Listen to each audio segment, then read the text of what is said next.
Magandang araw, Bayambang!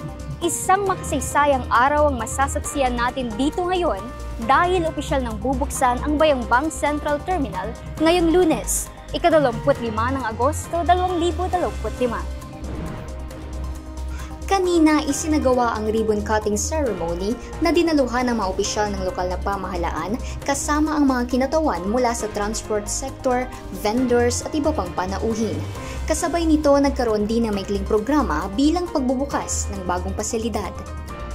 Nagbigay rin ng maikling mensahe si Special Assistant to the Office of the Mayor Dr. Cesar T. Quiambao kung saan binigyang diin ang kahalagahan ng bagong terminal para sa lahat, lalong higit sa mga taga-Bayambang at sa pag-unlad ng bayan.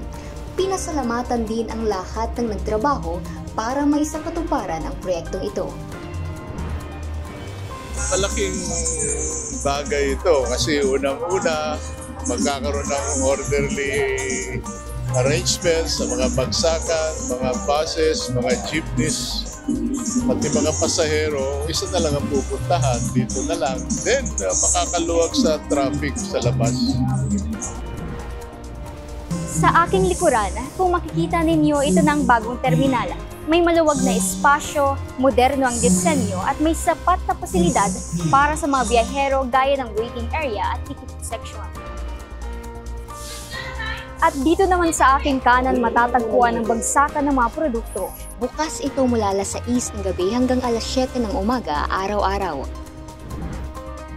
Kami po ay masaya, nagagalak at taos-puso nagpapasalamat sa ating mahal at butihing mayor na si Mayor Nelia o si Quiambao. Ganon din po kay Sir Cesar Quiambao dahil binigyan nila kami ng maayos na pagpipistuhan.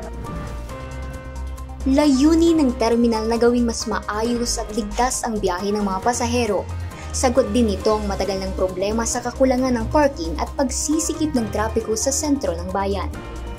Malaking ginhawa rin ito para sa mga estudyante ng Pangasinan State University Bayambang Campus dahil sa mas malapit at mas convenient ang kanilang biyahe papasok at pauwi.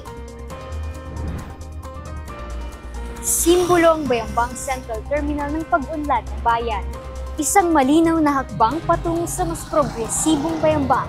Hindi lang para sa transportasyon, kundi para din sa mas maayos na pamumuhay ng mga tao.